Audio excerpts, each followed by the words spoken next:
Welcome to Expedition Networking, a special segment of the Networking RX podcast. I'm Frank Agan, founder and president of AmSpirit Business Connections, and your host for this program. For those of you who are familiar, on the Networking RX podcast, we share information and have conversations with experts, such as authors, researchers, and social scientists. And all of these programs are aimed at helping you learn how to become better at building professional relationships and understanding why they work. In this Expedition Networking segment, however, we're going to bring on successful entrepreneurs and unique professionals and explore their networking adventure and learn how they used relationships to create lasting success. Today on Expedition Networking, we have Tony Taylor. Tony is an inspirational speaker and a leadership and personal development coach. He's based in Olympia, Washington, but he travels internationally to deliver the message of leading, overcoming adversity, and finding and living in your purpose. He served as a U.S. Marine. Thank you for your service. And he worked as a fire captain with the Department of Defense and as a corporate executive. His leadership seminars mirror the many lessons that Tony has garnered during his life's endeavors. He embodies the principles of leading with compassion and obtaining goals without compromising people in the process. He is a highly sought after keynote speaker and a leading authority on overcoming adversity and authentic leadership for audiences as large as 10,000. And he inspires those audiences to meet the challenge of the world around them.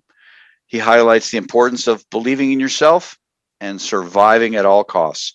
Tony, welcome to the program. Thank you for having me, Frank. I love the way you read that. It makes me sound way more important than I am. Well, no, you are. What is it here? Believe in yourself. You got to believe in yourself. You are awesome. If you wrote it, it's meant to be. It's meant to be. So I see the Marine Corps here. That's nothing to shake a stick at. I had a friend in high school went off to the Marine Corps, and he came back a better man. Not that he was horrible to begin with, but it was like, holy crap! It almost made you think, I should have done that. Why should I do that? Yeah. So again, thank you for your service. I guess take us from the word go when you're a kid, how you got in the Marines, what inspired all this, and Right. So for me, up until I enlisted in the Marine Corps at the age of 17, right? From the age of 17, it sounds very young, but in a sense, and where I was at with my life, I was an old and haggard man. I had been through so many ups and downs in life. I had almost been killed at that point, maybe three times. I was just in a life of destruction, right? In a life of destruction and on a path to nowhere. And I will never, ever forget this day as long as I live. I had just found out that I had a baby on the way. And like I said, I was 17. So you can imagine the fear in my heart. And I was outside with my friends and we're just talking, and I go, all right, man, I'm getting ready to go in the house and get whatever it was that I was going to get, which was insignificant, right? Very insignificant. Yep. And I remember seeing this commercial, and in this commercial, there was this guy. He was in the battle of his life. And I remember just sitting there, just watching it. And my friends, they're walking past. They're like, what is wrong with you? Why are you watching that? Like, it's like a soap opera or something. It's not that interesting. And I'm just like, shut up. This is, I think the good part is getting ready to happen. But in this commercial, this guy, he was fighting this dragon.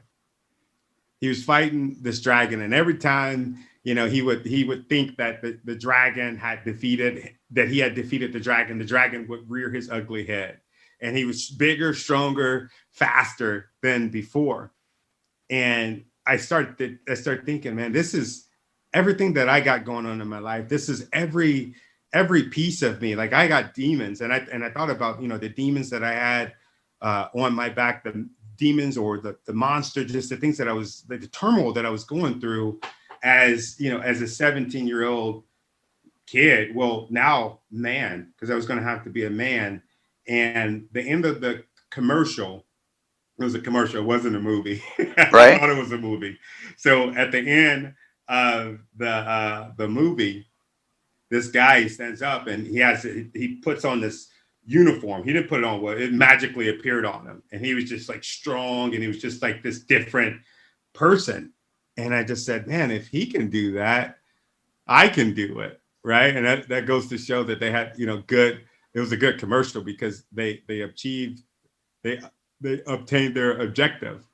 And I said, I'm going to join the Marine Corps. I am going to be a United States Marine. And all my friends say, there's no way you're what one of my friends said, you're black. He goes, there's no reason why would you join the Marine Corps as a black man? You're too fat. You haven't graduated from high school yet. As a matter of fact, you're a dropout. And I hadn't even realized that I was a dropout. I hadn't been to school in so long that, I was considered as a dropout. And all of these people in my life that was telling me, no, you can't, no, you can't, and motivated me. And it inspired me like to the depths. Like you can't believe the depths that it inspired me. I was so obsessed. And I picked up the phone and I called 1-800-Marines and my life changed. This guy showed up. Now he's one of my best friends, my recruiter, but he showed up and it was magical. And, he looked just like me. It was so weird. It was like almost like we were brothers, meeting each other for the first time. And he said, which one of y'all called me? And it was me and my buddies were sitting on the porch. And I said, I did. And he goes, all right, come and talk to me. So we went in his vehicle and he goes, why are you hanging around with those knuckleheads? From the beginning, the very beginning. I mean, he started shaking things up in my life and we started running. And next thing you know, I joined the Marine Corps and my life changed instantly. It changed. And just like what you were saying about your friend that you knew, it was the same thing. I started looking at different scenarios that I have been through, different scenarios that I knew that I was getting ready to go through. And I'm just like, I am not necessarily a better person, but I'm a different person. And that's the same mentality that I have right now. There's nothing that I can't get over. And that's because of not only joining the Marine Corps, but being in the Marine Corps and thriving. And actually thriving and making a difference, not just in my neighborhood, but making a difference all across the world it's been a whirlwind for me. I've learned so much and I have so much respect for the military members, past, present, and in the future. That's a great story. For me, my impression, it underscores the power of relationships and the power of relationships to build us up and the power of relationships to hold us down.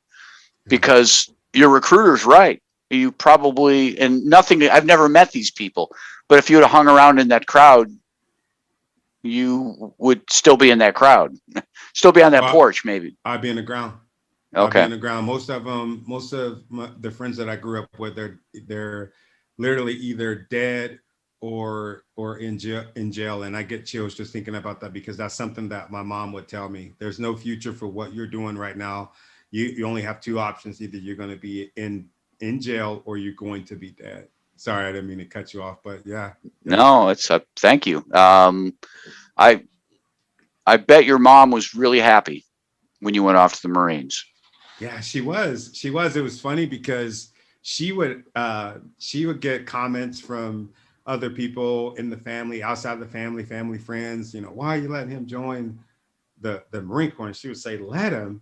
What do you mean? Like, what life do you think he's going to have here? I'm from Gary, Indiana. And in that time where I was growing up, we had just got this label of, and rightfully so, as the murder capital of the nation. So gunshots was something that I was used to, and hearing about family members and friends going to jail or dying was something that was just normal. It was just so normal, and there was nothing about that weird at that time. And my mom is just like, no, he's going to better himself. And she has always been a champion of, me going outside the box, me doing things that were a little different. And that was really different in my neighborhood. It was really different. Wow. Yeah. One of the questions I ask guests from time to time, quite often, that's why I bring it up. What'd you want to be when you were growing up? It's one thing when you're, and we have a lot in this country going on with race, and this is audio.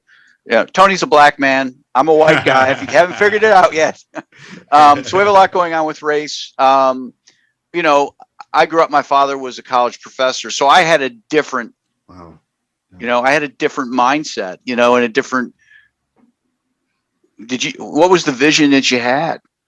For me, I remember wanting to be a lot of things. I remember wanting to be a fireman. I remember thinking about, what if I can be a policeman? I grew up in Gary, Indiana, so that's steel country. I grew up thinking, yeah, maybe I'll just end up working at a steel mill.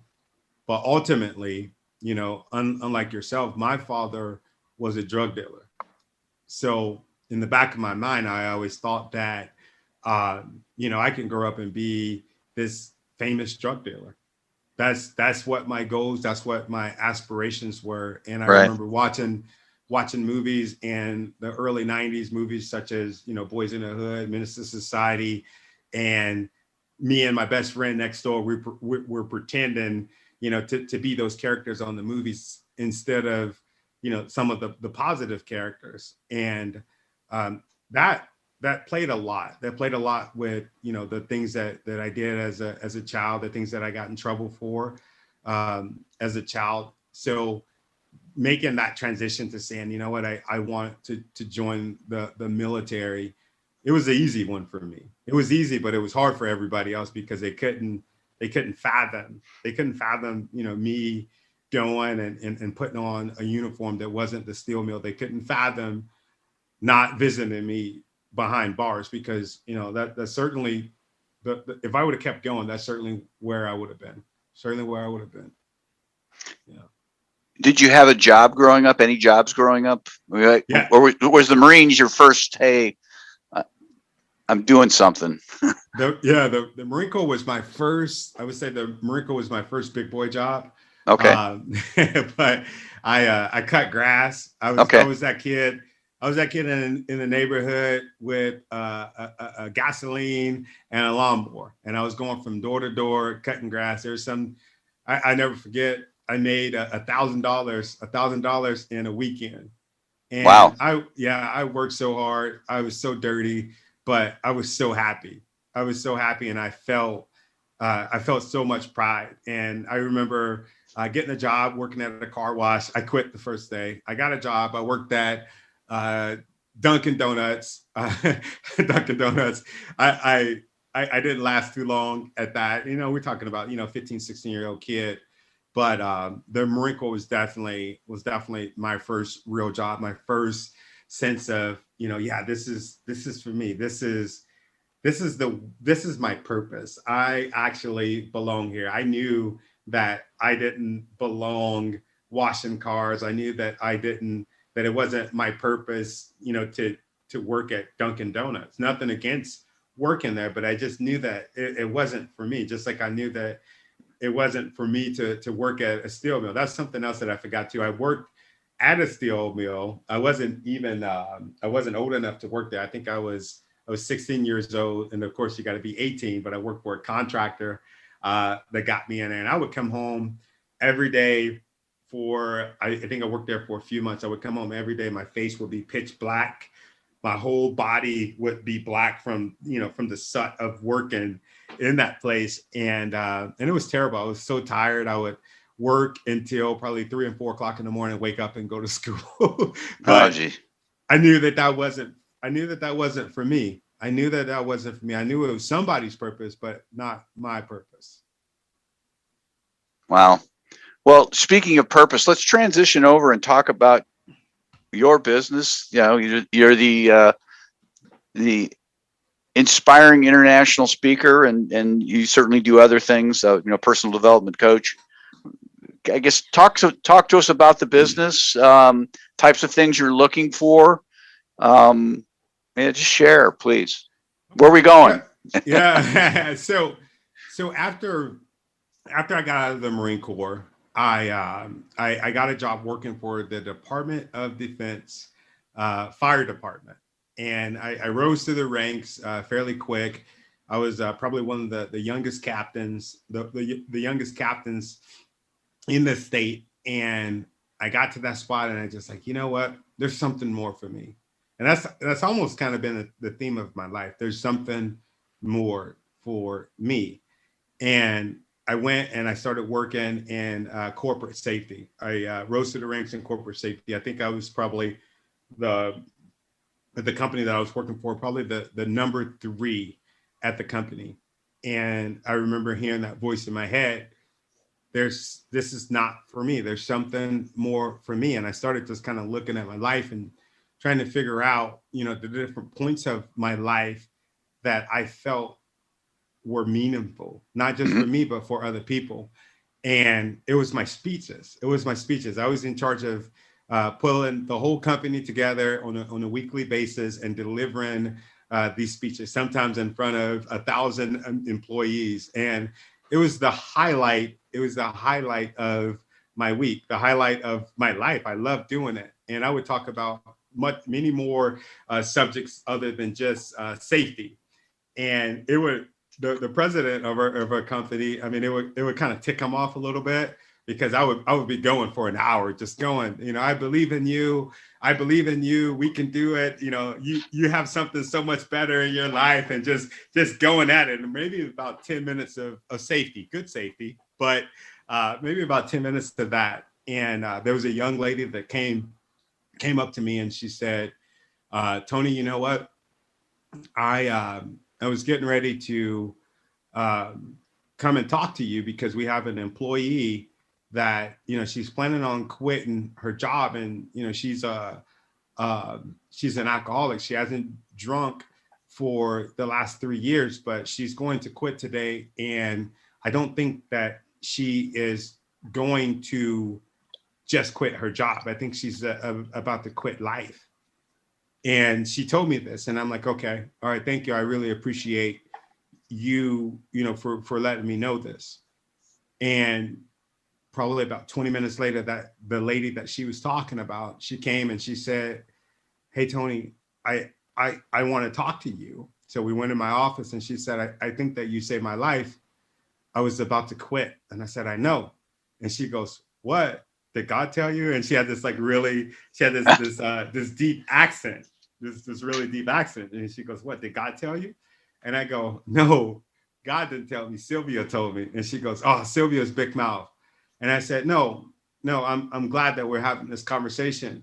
And she just went on to tell me, the things that I was pouring into her life, that the fact that I was making her believe not only in her job, but believe in herself. And she was telling me that she had been recording the things that I was saying and taking it home, and let her kids listen to it, and that I had made a difference in her life. And it was that moment where I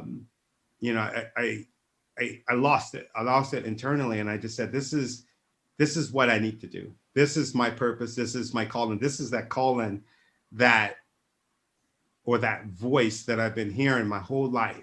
This is that voice, and everything that I've done up to this point has led me here. And that was when I made the decision to become a corporate runaway. That's what I call myself, a corporate runaway. And I just say, you know what, I'm done, and I'm going to take this message, and this is what I'm going to do 24/7. And since I did that, since I made that commitment to just deliver these messages on all different platforms, I said, it's going to be audio, it's going to be video, it's going to be in person, it's going to be over the telephone, it's going to be, somebody that, if I can catch them walking down the street, if I see them sad, I'm going to give them everything that I got. And the minute that I made that decision, that's when my life changed. It was almost like the universe was ready for me to make that commitment. And I did a couple profile changes. Hey, I'm an inspirational speaker. And I started getting booked. I started getting booked, and I was just like, wow, wow, wow, wow. And I would get messages, from different people telling me the things that I was saying that was inspiring them. And they didn't know that, well, they knew afterwards because I would tell them, like very humbly tell them, like, you have no idea what this means to me, that you're saying this to me, because, you know, I'm afraid of giving up. I'm afraid of giving up this message. I'm afraid of me losing hope. So by just you telling me that is charging me up. And that's what for me being inspire or be inspiring is about for me. It's about getting that fulfillment, that life fulfillment. And for Right. me and my business right now, like I said, it's taken off. I've spoken on some of the stages that I would have never, that I probably wouldn't have been able to get a job at before. So right now, we're working on a few different partnerships, and we're just trying to take this message and elevate it. We're trying to take it as big as we can, because I really believe in it. I believe in the message of keeping hope. I believe in the message of inspiring the uninspired and just making this world a better place. That's awesome. What's the best way for somebody to get a hold of you? I mean, you provided me in the preparation 10,000cards.com. Is that your business card, or? Yeah, it's a business card, and it has all of my different social media links on it. But Okay. if you go to pretty much every social media platform, Twitter, Facebook, LinkedIn, Instagram, all you have to do and YouTube, right? Tony Taylor Inspires, and you will see my smiling face. And I'm here to tell you, he is smiling. I'm always smiling. He is smiling. I really appreciate your time on the program today.